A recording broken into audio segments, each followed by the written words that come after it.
This is Fortune's Wheel, a podcast history of the late Middle Ages. A podcast where we take a look at the interconnectedness of our medieval past, the stories it holds, and how these stories directly shape the world we live in today. I'm your host, Jonathan, and here we are, the end of Season 3. Well, not quite the end, actually. Today is a special day, folks. We are releasing 2 episodes, yet they do go hand in hand because, as we wrap up Season 3, we have reached the climax. We have reached the Norman conquest of England. And there is such a finality to that term, Norman conquest of England, but I am here to tell you that it will extend beyond this season of the podcast. Yes, we will return. Well, we'll return to England, of course, but we'll return to a very different England when we come back in future seasons. But today, again, a 2-parter. This will be the 16th episode of our 3rd season of the podcast. And this episode, episode 50, is entitled The Death of a Legend, the Death of an Age. Let's get this started.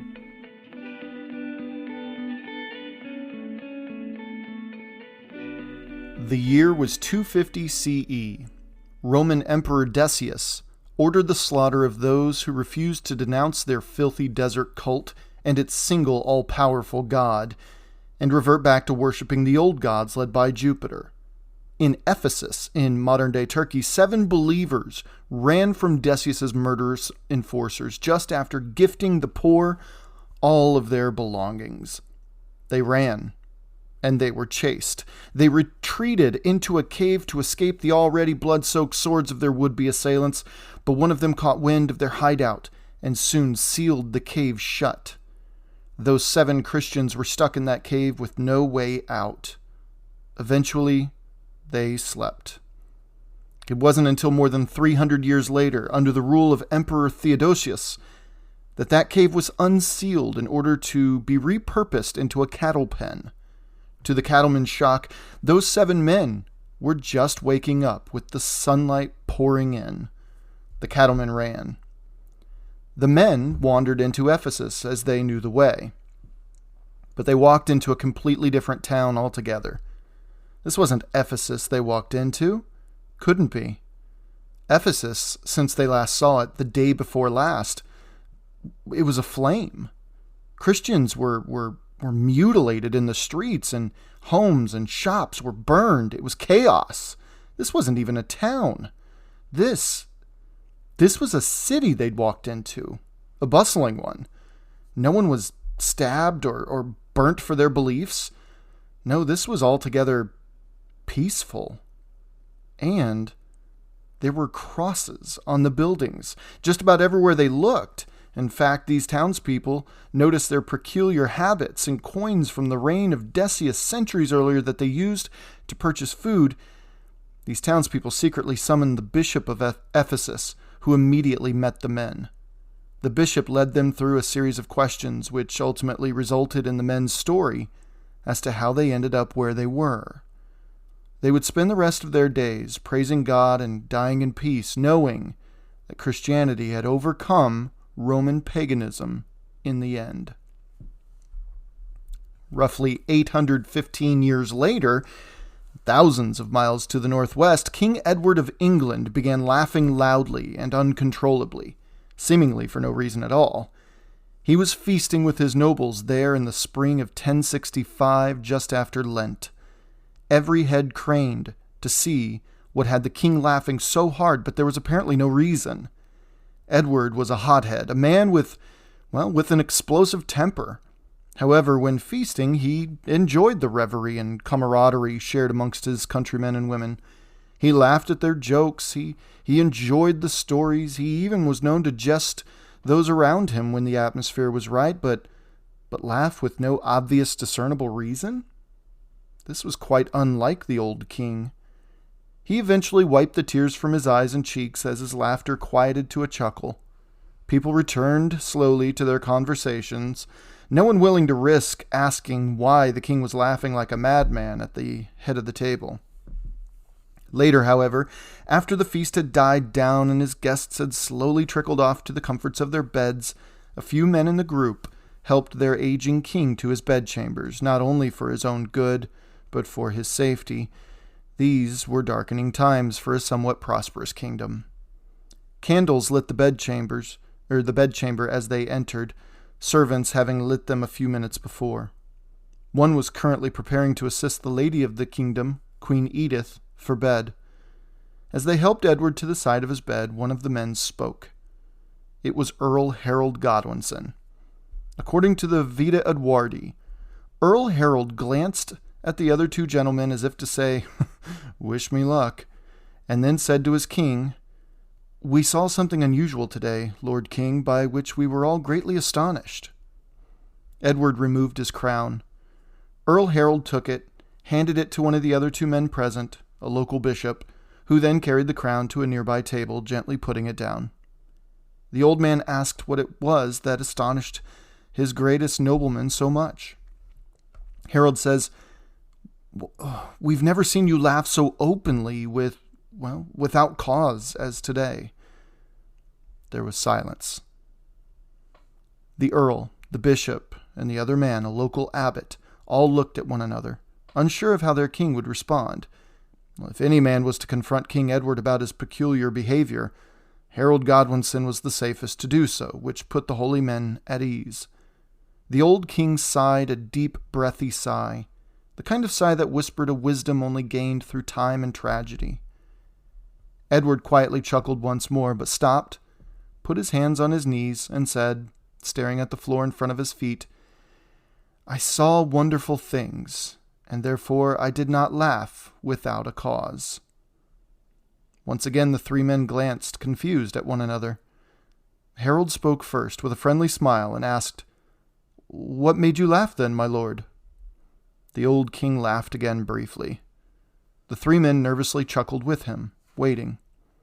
Servants helped the king out of his boots as the bishop gently asked the king again to share what was so funny.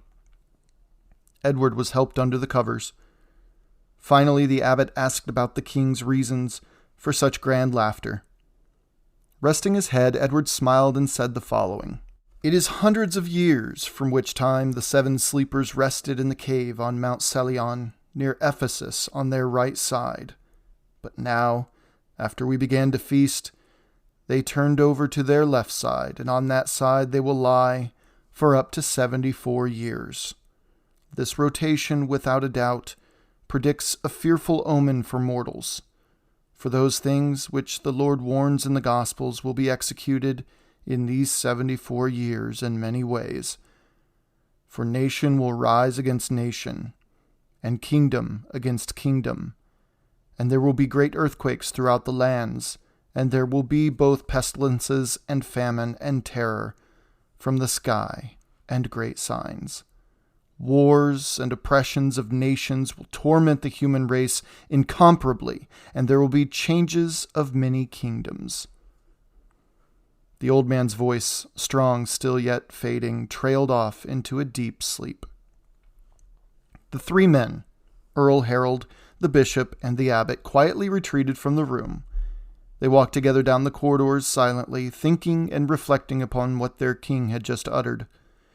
It hardly sounded like good news. They all knew the legend of the seven sleepers, having been part of medieval Christian folklore for centuries, but it was nothing more than allegory. Certainly no man could survive sleeping in a cave for centuries, but it went to show that in time, Christian faith will overcome all obstacles. It was a positive, forward-moving faith they knew in their hearts. They reached the door to the outside, and they stood talking to one another about what their king's vision could have meant. It certainly didn't sound good. It didn't sound like an English triumph, that's for sure. They established that they would work together to find the answers. They formed a team with which to seek out the truth. And the first truth was to establish whether the Seven Sleepers legend was actually true. Was there really a cave near Ephesus? Harold volunteered a trusted soldier, the bishop volunteered a trusted cleric, and the abbot volunteered a trusted monk. These three would travel to the court of Constantinople, meet with the emperor there, and ask for permission to be allowed into the cave. When the three men arrived, they found an emperor all too willing to accept their gifts and company, and in exchange, the Byzantine emperor allowed safe passage. When the Englishmen reached Mount Celion, they indeed found the seven sleepers' signs related to them by their three benefactors, according to their king. They prayed, left gifts, and returned home to tell the good news. This legend is recorded in the Vita Edwardi, often mentioned on this season of the podcast. The Vita Edwardi was a biography commissioned by Queen Edith many years after the death of her husband Edward and the deaths of her brothers at the hands of Duke William. This story is in all likelihood false in every way, but it serves a purpose, as does all things written, whether true or not. It is posthumous stories like this, as we'll eventually get on to on the podcast, that will catapult King Edward from mere King of the English to a saintly order among mortal men. King Edward will, with the help of miracle stories like that of his vision of the seven sleepers, soon become known to history simply as Edward the Confessor. However, still, I love this story. You know, hindsight's 20/20, sure, but seeing the events of 1066 unfold through the lens of this story can prove useful. Did Edward really ever have this vision? Well, probably not.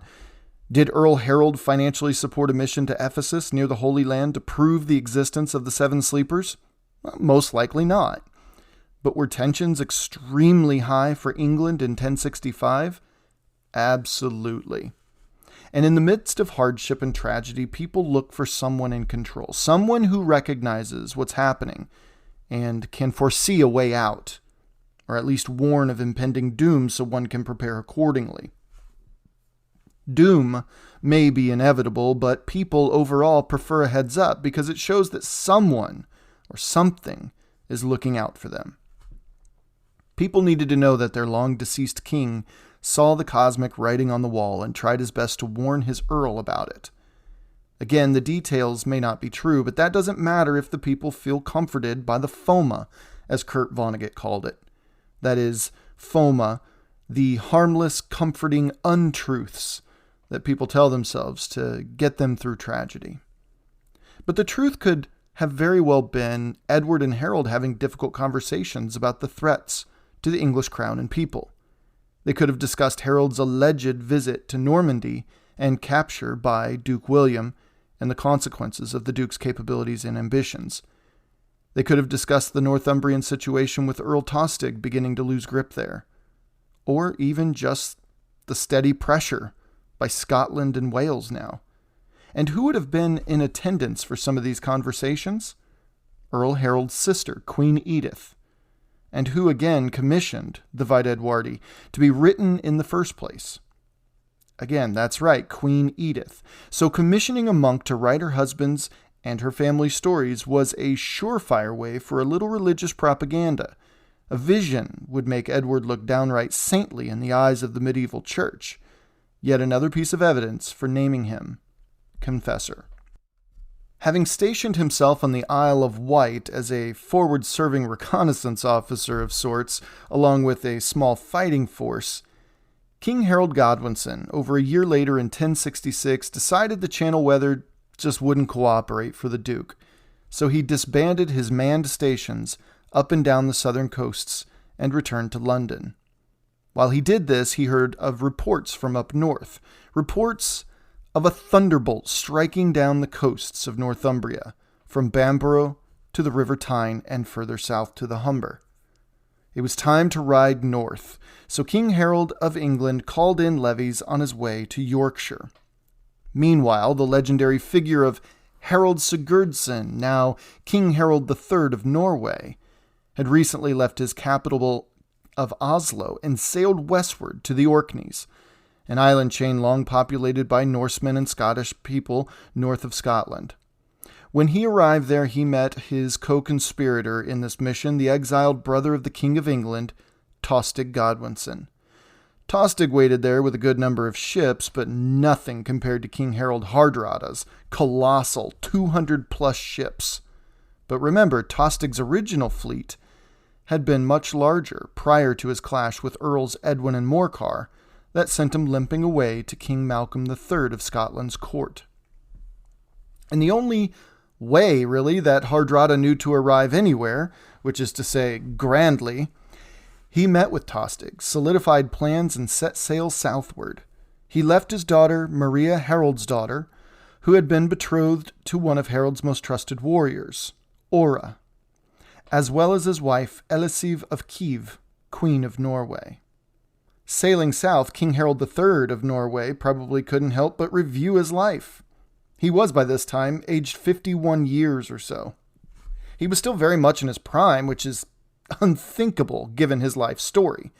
It had been 35 years since he'd seen his half-brother, King Olaf II of Norway, fall to the forces supported by King Canute of Denmark and England. He'd seen the dangerous backwoods of Norway, Sweden, Denmark, Germany, and other Slavic territories out east as he escaped, wounded, to the court of his half-brother's one-time benefactor, Grand Prince Yaroslav the Wise of Kiev, father of the lady he was currently married to in 1066. He fought Slavs, Finns, Pechenegs, Khazars, Bulgarians, and other steppe peoples for a few years, only to rise in rank and then leave for the fabled Miklagard, a city known to all then and now as Constantinople, the center of the known world in the 11th century. He arrived in Constantinople roughly 30 years earlier, and for the next several years, Harold traveled to such faraway places as Baghdad, Jerusalem, Sicily, Apulia, and stretches of coastal Greece and mountainous trails through Bulgaria. He'd sailed the waters of the North Atlantic, the North Sea, the Baltic Sea, the Black Sea, and the Mediterranean. He'd smelled the salty breeze off the coast of modern-day Israel, inhaled the dry dust of the Iraqi and Syrian deserts, froze out on the highlands of both Anatolia and the rugged mountains of the Scandies in the far north, dripped untold buckets of sweat on the streets near the Temple Mount in Jerusalem, and spilled blood from Sicily to Bulgaria, his own blood included. Baghdad to Kiev, Bulgaria to Denmark. He fought Muslim pirates on the waves off the coast of the Holy Land, as well as Muslim soldiers on the plains and hills of Sicily.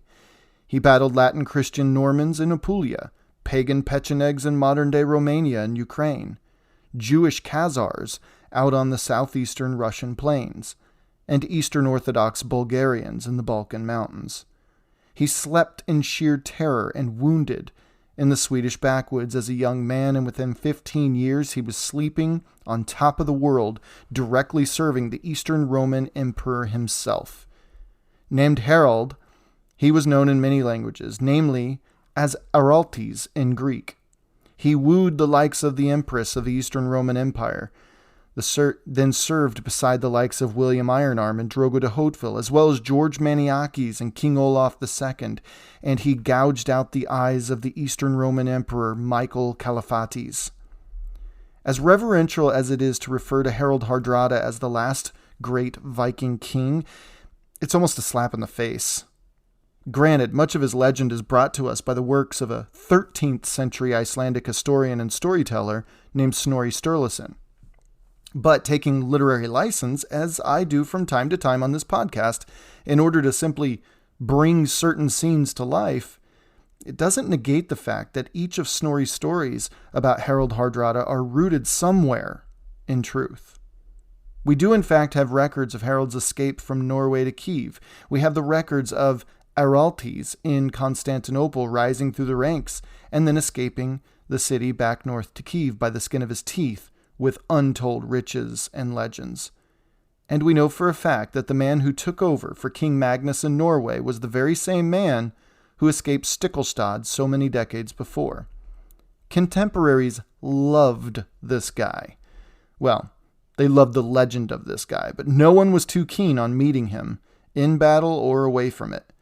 Nevertheless, the idea of Harald Hardrada, even while he was alive, was just simply irresistible. The German chronicler at the time, Adam of Bremen, called him the Thunderbolt of the North, while William of Poitiers quoted someone else describing the Viking warrior king as, quote, the strongest living man under the sun, end quote. The phrase, your reputation precedes you, could have very well started with this guy. So as the Norwegian king sailed into the mouth of the River Humber in modern-day Hull, with an unbelievably massive fleet made up of largely Norse berserkers who emulated the ferocity of the bear, and the Ulfethnar who emulated the cunning wolf.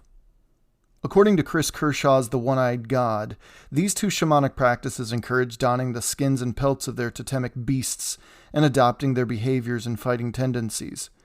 They were certainly orders, it's worth stressing, military orders. These were not, to be very clear, merely mindless, creatures who carelessly ran into battle. No, there is a fine but distinct line between carelessly throwing oneself in battle and fearlessly throwing oneself in battle, and there was nothing mindless about these warriors. And it is said that Harald Hardrada, the man at the helm of thousands of these warriors, was himself of the Berserker order. Sailing up the Humber, the Northumbrians no doubt watched for hours as over 200 Viking and Saxon warships, full of invaders, rode westward. Near modern-day Alkborough and Scunthorpe, two rivers, the River Trent from the south and the River Ouse from the east-northeast, converge, in fact, to create the Humber until the Humber flows into the North Sea. At this divergence, Hardrada directed his fleet toward the River Ouse, which will lead them straight into the prominent Northumbrian city and the former Earl Tostig's home base of sorts, of York. However, you can't sail hundreds of Viking longboats down the River Humber and not have someone ride to tell the Earl. So it was that, as Hardrada's landing his ships along the banks of the Ouse, near a village called Rickall would be Hardrada's main invasionary camp, that the Earls Morcar and Edwin were notified. Taking stock of the area and the situation, Hardrada and Tostig Godwinson no doubt knew that forces were currently forming against them. As they marched their 1,000-strong army straight north toward York, they were met just a couple miles south of the city lines, in a sparsely populated place called Fulford. There was at first the impression from Tostig that York would fold immediately upon seeing a horde of Norse warriors led by a living legend. However, as they drew nearer, they saw on the west bank of the River Ouse an army emerge from the tree line. This army was led by Earl Morcar of Northumbria and his brother, Earl Edwin of Mercia. But there was another earl who joined the fray who isn't normally included in the histories. See, a year or so earlier, in an effort to quell some of the division in Northumbria from the upset caused by Tostig and the usurpation, more or less, caused by Morcar's ascendance to the earldom, King Edward approved of another earl within the kingdom. This new earl was the second son of the deceased Earl Siward of Northumbria. If you remember, Siward led an army north into Scotland in 1054, resulting in a retreat as well as his firstborn and heir's death. When Siward died a year later in 1055, his second son, Waltheof, was just far too young to become earl, so King Edward promoted Tostig Godwinson to the earldom of Northumbria, making many in the north angry. Well, King Edward in 1064-65 promoted the now-grown Waltheof to the earldom of Northamptonshire and Huntingdonshire. So Earls Edwin, Morcar, and Waltheof were there at Fulford leading men against Tostig and his Norwegian allies. It was September 20th, a Wednesday.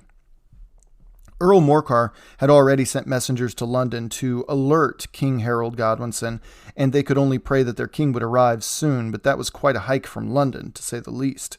We're talking around 200 miles before the days of concrete roads and swamp draining projects. The farther north you marched, the harder and wetter the march became.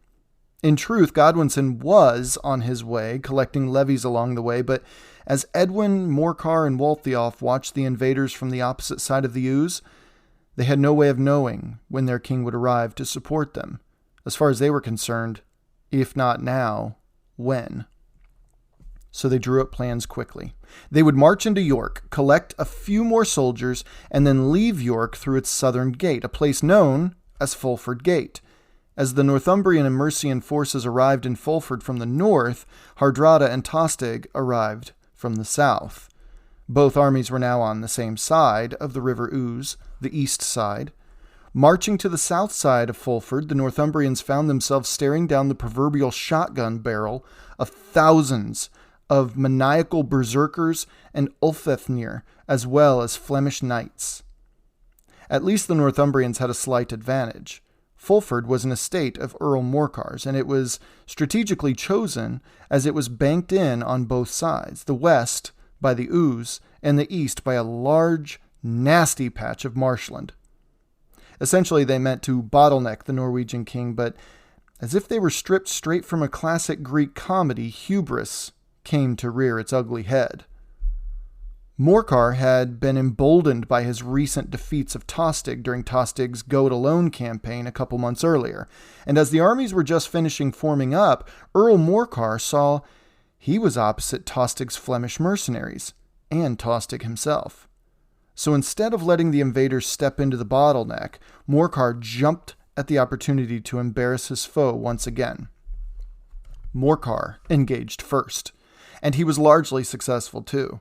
And as Morcar pushed Tostig's forces back, Hardrada probably smiled at the situation of being on the defensive, and he in turn charged headfirst into a clash with Edwin's Mercian and Waltheof's Northumbrian forces. As Edwin and Waltheof held their lines fairly well, Morcar seemed to have gotten the upper hand on Tostig's. However, it would be back and forth struggle for a very long time. Battles were, all things considered, pretty quick affairs 1,000 years ago, especially when we're talking about armies numbering in the thousands and not in the tens and hundreds of thousands like you'd see in ancient Persia or in future wars. It was a brutal, brutal affair, Fulford was, to be sure. Eventually, though, Hardrada managed to gain the upper hand and then keep the upper hand, sending Edwin, Waltheof, and a few lingering contingents of soldiers retreating as quickly as possible back through Fulford Gate into the city of York. At that point, Hardrada turned his sights south, where, several hundred yards away, Morcar was beginning to overcome Tostig's Flemish men. In no time, Hardrada had bailed Tostig's forces out and sent Morcar with just a few trusted soldiers and a few stragglers into the marshlands to the east. They would find themselves within an hour or so stumbling, defeated, possibly wounded, into the walls of York. For the English, September 20th was a colossal failure. Later, Norwegian chronicles, biased though they are, mostly got it right when they said things like, "Warriors lay thickly fallen around the young Earl Morcar." Bodies were indeed found downriver as they no doubt tried to escape by swimming to the opposite bank, as well as bodies being found in the marshlands to the east. A dismal, dismal day indeed. However, for Hardrada, this was merely the first of many successes as far as he was concerned. Wasting no time, Hardrada marched on to York, a couple miles north. At this, Edwin, Morcar, and Waltheof escaped out of the western gate and rode to where they heard their king was headed. Inside York, Hardrada negotiated a peace with the people there, rather than attack and burn the place down. If he was to rule them one day, he might find it best not to alienate such important centers of trade and influence as York. The deal was simple. Hardrada gains control of York if he gives the city 150 of his warriors in exchange for 150 of their own people. Terms were accepted and the trade was to happen, sealing the deal for the city on September 25th. Now on September 20th, as Hardrada and Tostig marched the 8 miles back south to their base camp at Rickhall, King Harold Godwinson was probably a few miles outside of London. However, by Monday, September 25th, the day of the trade, as Hardrada and Tostig formed up their lines to march to Stamford Bridge, where the people of York will solidify the deal, King Harold Godwinson astonished everyone then, as well as historians still today, by arriving outside the village of Tadcaster, just 12 miles from Rickhall. King Harold met with his defeated earls, and getting up to speed about what happened at Fulford, as well as what is to be expected from the Norwegians. He also learned about the trade occurring at Stamford Bridge, and he immediately pushed onward, marching northeast through the city of York. The people there were no doubt shocked to see the tattered remnants of their earls' armies, along with the 10 to 13,000 fresh English soldiers following their king, all marching proudly to meet the fierce king of Norway. Arriving just after noon, they approached Stamford Bridge, and it's said that Hardrada, having positioned himself up on a nearby hill, saw great clouds of dust in the distance. York was in that direction, and there was simply no way that Earls Morcar, Edwin, and Waltheof's forces could have still retained enough men with which to create such a cloud on the road. He sent for Tostig, who was down off the hill preparing the men. It was a terribly hot day and very humid from the river Derwent, over which the bridge at Stamford Bridge crossed over. In addition, his men had fought bravely and valiantly, and as this was simply a parley and an exchange of prisoners, Hardrada and Tostig allowed the men to march the 16 miles without their heavy mail armor and helmets weighing them down. Again, this was just the beginning of the invasion, so keeping his men fresh was the key to this mission's success. In addition, Hardrada had kept a third of his men, roughly 3,000 warriors to be sure, resting at Rickhall and guarding the ships. Hardrada and Tostig became increasingly curious as to what could be causing all of that dust getting closer and closer. Was it a surprise from King Malcolm III of Scotland, Tostig's on-again, off-again ally, who thought it best to join in the usurpation of the English crown? Or had the defeated earls somehow managed to raise another army in the previous 5 days, a feat almost unheard of? Men appeared on the horizon and steadily grew closer. No one, not Hardrada and certainly not Tostig, even managed to consider the possibility of it being King Harold Godwinson, as London was just too far away. Getting engaged can be stressful. Getting the right ring won't be at BlueNile.com. The jewelers at BlueNile.com have sparkle down to a science with beautiful lab-grown diamonds worthy of your most brilliant moments. Their lab-grown diamonds are independently graded and guaranteed identical to natural diamonds and ready to ship to your door. Get $50 off your purchase of $500 or more with code SPOTIFY at BlueNile.com. That's BlueNile.com, code SPOTIFY for $50 off. However, to their utter astonishment, King Harold rode alongside his earls to meet with Tostig and Hardrada on the bridge to parley, having averaged, if you can believe it, between 35 and 40 miles per day, a feat absolutely unheard of. Every account, whether accurate or not though, seemed to agree that this was an intensely emotional exchange between these two brothers. But can we not take a moment to appreciate the other monumental meeting this entailed?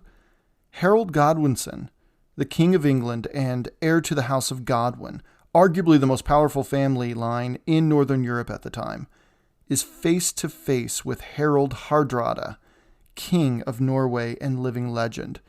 Both men born into nobility, but where one stayed more or less a member of the aristocracy, the other had to escape into the mist, reappear, and establish himself through battle, and then return to usurp the crown.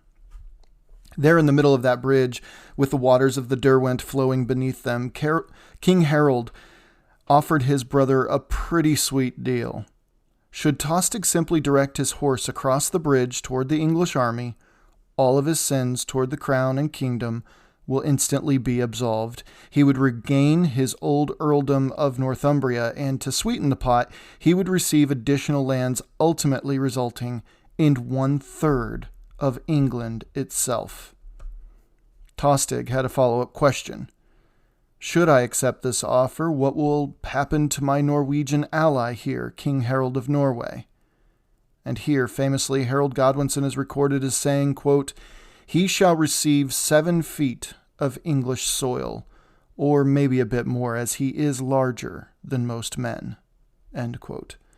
To which Tostig replied, quote, "I will not be forever known as the man who led the Norse king to England, only to abandon and betray him and leave him for dead." End quote. The brothers parted ways for the last time, one walking west, the other walking east, both walking toward their warriors that they would soon launch at one another. And within minutes they did launch themselves at one another. Norsemen held the bridge for a while, but they were forced to retreat back to the larger forces on the east side of the river. However, it's said that there was one warrior who had brought his mail armor with him by chance, who was able to hold the bridge just a little while longer, hearkening back way back to the Battle of Malden, which one could say was the first volley in the eventual downfall of Anglo-Saxon England, when just 3 Englishmen held a legion of Viking berserkers from crossing the causeway from Northey Island to the mainland. However, unlike Malden, this Norseman was standing on a bridge, and legend has it that after he slaughtered over 40 English soldiers by himself, one Englishman waded into the River Derwent and from underneath stabbed the Norse warrior in the one place that his mail armor didn't cover. Just think about the demise of old Edward Ironsides and you'll get the idea. At that, Harold pushed his entire army across the bridge and sent a vanguard of cavalry to pick off the slowest of Tostig's and Hardrada's forces, as they all retreated to that hill that Hardrada first saw the English army approach on. As the Englishmen crossed, Hardrada sent a few riders as fast as possible toward Rickall to call all warriors to his side. He reasoned that if he could hold them off, then his reinforcements will arrive just in time. The English cavalry was actually forced to retreat after attacking uphill on the Norse army's left flank, and this seemed to be a green light for Hardrada because he ordered his entire force off the hill to charge at the enemy lines. For his part, King Harold spread his English forces, numbering as high as 2,000 to 3,000 cavalry and roughly 8,000 to 10,000 infantrymen, out, and Tostig's contingent slammed the section of shield wall directly in front of his brother, while Hardrada was also eager to get at the English crown and crashed into the shield wall to Tostig's right. And both contingents met with success for a time, the D Chronicle describing it as, quote, unquote, a very stubborn battle. Hardrada's forces actually managed to push his portion of the shield wall so far back that King Harold Godwinson was forced to order reinforcements for that area. And as the reinforcements led by Hardrada's son-in-law, Eystein Ora, could see the dust from the battle in the near distance, all the air inside the Norwegian military balloon was let out when a stray English arrow punctured a hole through Hardrada's throat, and the legend fell there on the battlefield, never to rise again. Norse poet Arnor wrote of the seminal event, "It was an evil moment, when Norway's king lay fallen. Gold-inlaid weapons brought death to Norway's leader. All King Harold's warriors preferred to die beside him, sharing their brave king's fate, rather than beg for mercy." The death of Harald Hardrada marked a turning point in the North Sea, one that might have offered a counterbalance to the possibility of Godwinson's death at the hands of Duke William, had Tostig not enlisted the ambitious warrior king in Norway to join him in England. This wasn't just the death of a legend, or the successful defense of a kingdom, or a feud settled between brothers. Stamford Bridge is often overshadowed by Hastings, and of course there are legit reasons for that. But Stamford Bridge must never be forgotten in the annals of world history, as its implications rippled out farther than just England and Norway. Denmark was now free from its more than 2 decades of near-constant threat, which then also freed up Sweden to an extent, as it no longer had an ambitious and, incalculable king next door. Hardrada's death also amounted to King Harold Godwinson being alive to lead an army south in just a matter of days to meet Duke William. The cause and effect sequence of events stemming from this one battle cannot be discounted when looking at the development of England as a major power player in Europe and then around the globe over the next 10 centuries. So as those Norse reinforcements arrived on the battlefield a few minutes later, again led by Eystein Ora, running in, breaking any formation they were in before, and filling in the gaps to help their comrades. During this time, Tostig Godwinson, too, fell, most likely within eyesight of King Harold Godwinson himself. The catastrophic shift in the balance of power there, along the River Derwent, resulted in the sudden collapse of Hardrada's army, Eystein Orr's falling as well. And legend has it that on the day of her father's and her betrothed's deaths at Stamford Bridge, way up in the Orkneys, Maria Harold's daughter also collapsed and died, where she and her mother were left to wait upon these two men's return. At this point, the remaining few hundred Norse and Flemish mercenaries now retreated south, running as fast as they could toward Rickhall. King Harold, wanting nothing more than to shut down any further Norse dreams of invasion and return to London to mourn his tragic loss of his beloved brother, ordered all retreating opponents hunted down and killed. Mark Morris writes, quote, "Some drowned," says the Chronicle, "some burnt to death, and others died in various different ways, so that in the end there were very few survivors." End quote. But Morris continues, quote, "The author of the Vita Edwardi, weeping for the death of Tostig, wrote of rivers of blood, the, quote, ooze with corpses choked," it said, and the Humber that, quote, "dyed the ocean waves for miles around with Viking gore," end quote. And seeing another 1,000 or so men come to help Hardrada, King Harold realized that others were still likely at their camp at Rickhall. So the king ordered all of his men, as exhausted as they were, to march as fast as possible to Rickhall to end this invasion once and for all. Upon arriving at Rickhall, King Harold called a parley with the leading figure left there. The leading figure, it turns out, was Hardrada's own son, Olaf. Harold released the men back to Norway, if, and only if, they promised Norway would never attempt an invasion again. Olaf Haraldsson agreed, and of the 200-plus ships it took to bring that massive invasionary fleet to England, the Anglo-Saxon Chronicles reported only 24 were needed to ferry the remaining men back home. 24. By all, and I mean all, accounts, Stamford Bridge was an unbelievably incredible testament to the leadership and resolve of King Harold Godwinson. Marching almost 200 miles in only 5 days, pushing another 15 miles the next day with an exhausted army, only to stand up to the likes of Harald Hardrada and defeat him on the battlefield, and then negotiating, if that's what you want to call it, a peace treaty, again, if that's what you want to call it, with Norway. I mean, what in this moment can you say about Harold Godwinson? As for Stamford Bridge itself, Morris concludes, quote, "After the battle, the bodies of thousands of Englishmen and Norwegians were left in the field where they'd fallen. More than a half-century later, Orderic Vitalis wrote that travelers could still recognize the site on account of the great mountain of dead men's bones." End quote. Returning to the battlefield, his remaining forces left at Rickhall until he returned. King Harold sent search parties out to retrieve his brother's body. According to William of Malmesbury, they recognized Tostig Godwinson's body by a wart found between his shoulder blades. As Morris explains, quote, "the implications being that all the Earl's other distinguishing features had been too badly maimed." End quote. Harold brought his brother's body 8 miles west to York and laid his brother Tostig to rest there in a solemn funeral. The highest moment of his life, defending England against not just a Norse invasion, but against a Norse invasion led by Harald Hardrada, of all people, brought low with the death of his estranged brother. It must have been a roller coaster of emotions for the king in late September 1066. However, while he was putting down one incredibly dangerous threat, another was occurring to his south.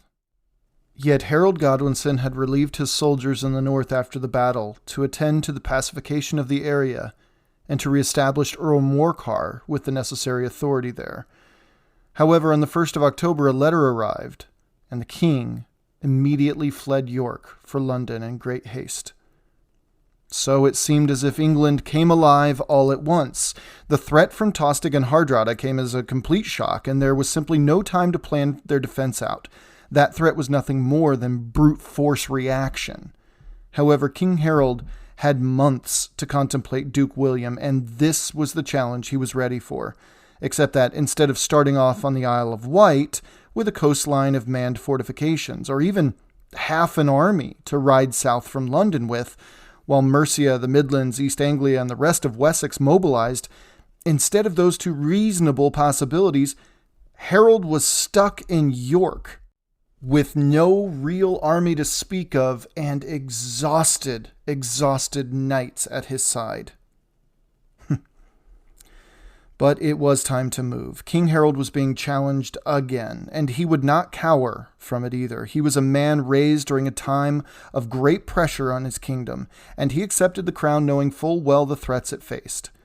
These are not the actions of a man who will abandon his post, and he was supported by an overwhelming majority of Englishmen, having followed his career for decades. Not saying he was liked by all, hardly. He was a Godwin after all, but he was respected. The English supported him in early autumn of 1066. As Harold moved south and William moved north, what would become known as the Norman conquest of England was officially commencing. But such a name, the Norman conquest of England, it just seems like an inevitability. And I challenge that notion. As the story unfolds here, the name certainly describes the accuracy of the eventuality. However, it was no foregone conclusion for either man, before or even during the battle at Hastings. I hope you enjoyed today's episode about the death of the legendary Harald Hardrada and King Harold Godwinson's first major victory as King of England, not to mention the battle that, in hindsight, marked the end of the Viking Age. Please keep sharing the show in your favorite podcasting service, and please don't forget to contact the show at fortuneswheelpodcast@gmail.com with topic suggestions, questions, concerns, and even corrections. The link to the new website is up and running, so head over there for updated episodes and blogs, and sometimes news too. Also, please consider supporting the show on Patreon or Anchor, or even just heading over to Apple Podcasts and leaving a 5-star review. On the next episode, the clash that will echo 1,000 years down to us today will finally commence. It's simple and it's epic simultaneously. And if Anglo-Saxon rule in England was going to fall, it would fall in an incredibly epic way, right next to an old apple tree on a hill near the beaches that 1,000 years earlier, Roman general Julius Caesar once beached. You know, you can tell a lot about a person by how they spend their time, and I want to thank you for spending your time learning about our shared past here on Fortune's Wheel Podcast. Until next time.